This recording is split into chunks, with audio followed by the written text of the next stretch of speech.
Uh, Good morning, everyone. I'm Bob Bernhard. I'm the Vice President for Research at Notre Dame.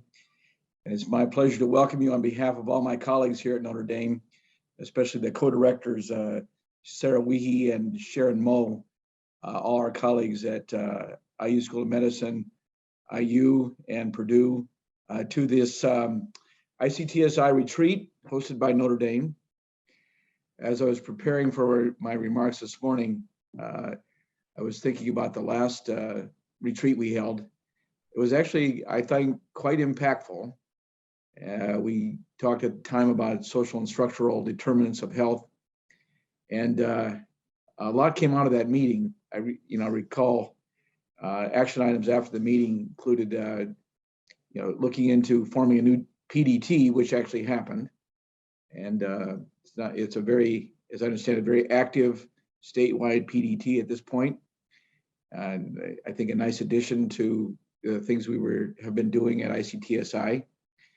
I also think that our Office of Clinical Partnership benefited significantly. Jessica Brookshire was connected to a lot of you around the state on a lot of very active programs, and we appreciate that, and we think all that's really increasing our role in the ICTSI and our role in the state's health programs.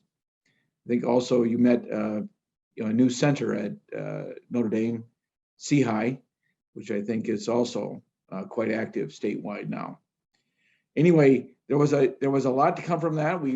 I think this year we've got big shoes to fill to follow up on that, and I think we can. I'm looking forward to it. The area of drug discovery has been an emphasis of the ICTSI from the beginning.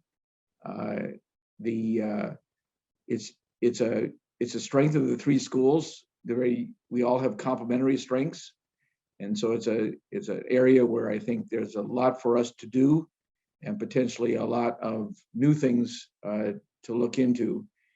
So this year's theme about modern approaches to drug discovery certainly is in line with the things that are our strengths, and potentially things that we can look at going forward that enhance our collaborations with each other. And also, since we have an impending renewal of our grant, also help us with that part of our efforts to think about new things that we can propose and new programs we can propose in this area. So I think Rich Taylor and Brian Blagg have done a lot over the last years on drug discovery, and I think today's retreat will give us a chance to stand back from that, look at it, look forward, and see where we can go. So I think I'm expecting that you'll have an outstanding retreat. We're grateful to be able to host you on this important topic. So with that, I wish you well. I hope you'll have a great retreat today. And I'm going to turn this over to Melanie DeFord, who will be your master of ceremonies today. So Melanie. Thanks, Bob. So again, just welcome. You like that? Welcome to Notre Dame. I think we're all hoping that maybe, fingers crossed, next year we can actually be at each other's campuses and have real retreats and see the beauty of each campus and all of that. As Bob said, the theme of our retreat, the modern approaches to drug discovery, and we're thrilled to have presentations from across our entire Indiana CTSI partnership, industry partner, and our keynote speaker, a presentation from the University of Michigan, so another partner, CTSA. So we're really thrilled about that.